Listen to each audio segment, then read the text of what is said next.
of the day. Based out of Toronto, Jeremy Bailey is a self-proclaimed famous new media artist. It has been said that he has plowed a compelling and often hilarious road through the various developments of digital communications technologies. Jeremy has performed and exhibited all over the world, from museums in Moscow to bathrooms in Buffalo. Please welcome Jeremy Bailey. Hello. Hi there. Wow, this is really exciting. This is really, really exciting. Okay, so before I start, actually, hi, I'm famous new media artist Jeremy Bailey. I know you've probably heard of me. No introduction necessary. Thanks so much. Thanks to all of you for coming. So just before we start, I push the limits. As a famous new media artist, I'm always looking at what's new, what's exciting. And today, I've pushed things to probably an unreasonable limit technically. So I have like 4 or 5 devices and the internet involved, and you're all going to be involved. And so I just want to say at the outset, there's probably a lot of things that are going to go wrong. But that's what this is about. This is really exciting. So let me take you through some of my thinking. I've been thinking a lot. I think all the time because I'm smart. I'm brilliant. And one of the things I like to think about, though, first and foremost, is you. Today is all about you. Of course it is. That's a good marketing tactic in general. So when I think about you, I think of you as a creative audience, right? This is a creative conference. Probably some of you are designers. Are any of you artists? Any artists? Any famous new media artists? Any friends of mine? I think there are. I think there are a few. In general, I believe that we're all famous, that the internet promised us and delivered 15 minutes of fame every day. We get it. We all feel famous all of the time. And today is really about you and how you could be more famous and creative. So I'm a famous new media artist. I also work in design as a creative director at a startup. I've learned a lot from both worlds. But in my life as an artist, when you think of an artist, you probably think of someone like this. This is me sort of in my fantasy life, in a beret, painting, maybe en plein air, oui, on est à Montréal, oui, et puis, il y a la soleil là, et I don't speak any more French than that. But that's the romantic image that we all have of the artist. But, I've been a famous new media, now I know I said I was a famous new media artist. I've been in Moscow, bathrooms in Buffalo, pretty glamorous stuff. But the reality I've experienced is closer to this. Actually, most people that graduate from art school are women, and most of them end up in tattered rags, unemployed or not employed or paid at all. And I often feel this way as an artist. And that's how I ended up working in startup culture. And while I was in startup culture, I noticed that it seemed that this was the reality of startup culture. Artists on average make less than $10,000 a year. In Europe, there's been over 50% cutbacks to the arts over the last decade. But meanwhile, artists who are investing in the culture, we all say, when we think, when French people especially think culture, they think, wow, that artist, they think coffee, cigarettes, they think about this wonderful experience. But startup people, when they think about culture, they think about money. And they're really successful. And a lot of cities and a lot of people have started to invest in something called startup culture. And that, is really interesting because I'm in both worlds. And, the artist culture is actually pretty cool. That's the one good thing about it. But in startup culture, it seems like it's written about that it's pretty cool. But in my experience and observations, I've noticed it's a little bit more like this. This is the culture that I've experienced. I've actually jumped up and down in a bouncy castle and regretted it later.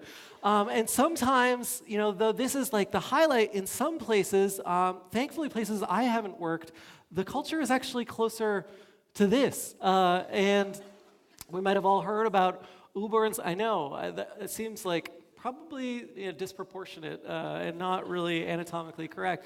Plus, I think if you were to actually try and have sex, the threading of the screw would just be, he'd be rotating. It just wouldn't make any sense.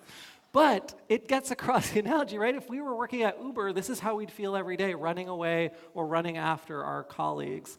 And I just think that that's terrible. So how did these evil people make so much money? How did they get so successful? That's a question I started to ask myself. And it turns out these aren't smart people really, but they're smart at reading books and learning secrets, secret formulas.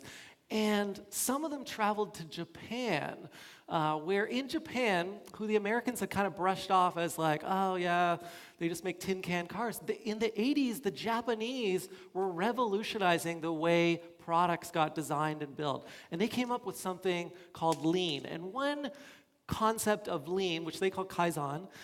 Anyway, you don't need to know all of the Japanese words. It's really simple, though. They just came up with this concept that, hey, we should work closely with our customers, build things, test them out with them, and learn from them in these little feedback loops, these fast little feedback loops. And this system was so effective, and mostly it was really effective at reducing waste, the amount of time they spent building the wrong thing for people. And that got me thinking. By the way, I guess this trash can's also sexist. I don't have much of a budget for clip art. So when they work this way, when they reduce the waste, when they're talking to the customer, they're building the right thing, they're investing money, they're iterating.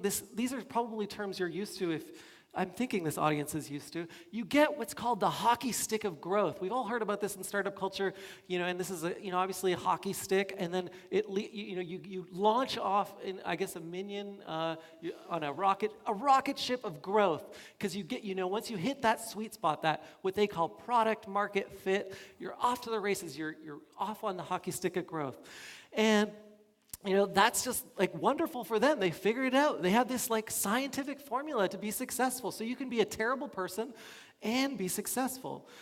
Now, meanwhile, artists, they're great people. They're wonderful. They're compassionate. They're full of empathy. That spider there. That's startup culture sneaking in.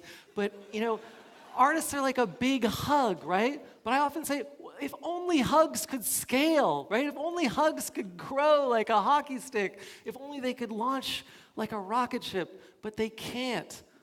But what if there was a better way?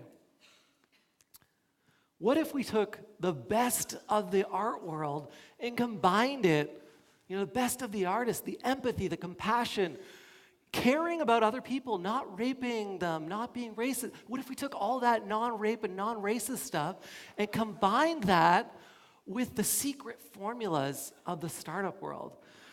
What would that look like? Well, it looks like this. I'm calling it Lean Artist. Less than a year ago, I started an accelerator, which is the model that a lot of these startups use to become successful. They actually support one another. It's a kind of a weird thing. And they support one another, and they fund one another in these incubator or accelerator programs. I started my own. It's called Lean Artist. And we use lean methodologies, which is these build, measure, learn methodologies, with artists. And so I started working with some artists, and we came up with startups. Here are 4 of them: Collab, Deeply, Oh My God, Armory, and CCT. CCT, that's not a good name. So they do everything from helping people find collaborative matches on the internet for cool collaboration to, this is a marshmallow gun. It's a good replacement for a regular gun. It's a lot less violent. It won't hurt your baby. And goodbye infighting. Yeah, we're working on social contracts like Creative Commons for people who work in collectives, because you just fight. And then finally, we also, Deeply, it's a browser you can share as a condom. It already won an award. These are real things, people. Really exciting. No, it all seems total bullshit and fantasy. It's true. So I'm working with these startups to scale and grow, but mostly to think about what does it look like when you mix the world of startup culture with the world of art culture. So this is great. I'm helping people. We're on our rocket ship as unicorns heading towards our decacorn lives in the upper galaxy, spewing hearts from our fuselage anus. And I don't know. But what about me? I'm famous. Where's my paycheck coming from? I'm helping people, but I'm not getting paid. So I got to thinking, could I apply some of these things to my regular routine? Like, I get invited to do these talks and stuff, and like, hey, maybe I can make some money. I haven't really figured out a way to make money from them yet, but maybe I can make some money. And so I'm thinking of something called Lean Artist Pro. And Lean Artist Pro is my application of these methodologies right here, right now, with you today, which is why I said a whole bunch of things might fail, because we're going to test some stuff out. That's what it's all about. And so Mr. Potato Head has introduced you to Leonardo Pro, but so what are we going for? I'm not going to present to you a Ferrari. I don't know why Garfield's in this. Look, so when you're building software, there's a concept called an MVP. Minimum viable product. A lot of people get that wrong, what that term means, but it means like that when you get something out into the world, you can prove that people will pay for it before you spend a lot of money. You're reducing the waste on that garbage can, you're cinching that waste, but you're not building this, because it would be really wasteful for me to build Garfield a Ferrari. Instead, I'm going to build Garfield a radical, cool skateboard, and we're going to do that together. So I worked a little bit to put together a skateboard version of what I think would work for me to make some money with you on stage today. So we're going to use Build, Measure, Learn, and I'm going to walk through the aspects of the software. I wrote some software. I write software. That's what I do to help us do this. So first, we need something to build. We need to come up with an idea. Now, I'm an artist, and I have lots of ideas, but none of them are really saleable. That's because 80% of the art market is still in painting. Despite it being 2017, most art sales are still paintings. So as a famous new media artist, I find that very disappointing, but I'm willing to embrace it. And so I've written digital painting software, and actually I'll just show you how it works here. So, whoops, here, let's just delete this. There we go. So it's digital, so there's no waste. I have a palette here on a little iPod. I can change the color. And look at this. It's tracking. Of course, it's a Connect, right? That was a hot thing a while ago. And so I'm just reaching out into the canvas. No waste, right? No canvas. No purchasing a canvas. No heavy brushes to clean. Oh, I hate those heavy brushes. And look, I can just paint in thin air. I can just paint however I please. It's beautiful, right? I mean, who wouldn't want to paint this way? I can do it en plein air, too. I could take this outside. So there you go. That's digital painting. And so once oh, look, I lost my thing. Hang on a sec. It crashed. See, I said something would go wrong. So while you enjoy that digital painting, I'm just going to reboot my little palette. Actually, I'll just keep going through this. So the next thing that we need is, I need your feedback, right? So I need to learn. And how am I going to learn? I'm going to learn with feedback from a customer. You're my customer. Hang on, just connecting here. And the way I want to learn from you is with comments. So you might say, Jeremy, I need more pink. Oh, Jeremy, draw me a tiger. That would be impossible, but I would try. And the way you would do that is you'd go to leanartistpro.com, and you do that right now, hopefully.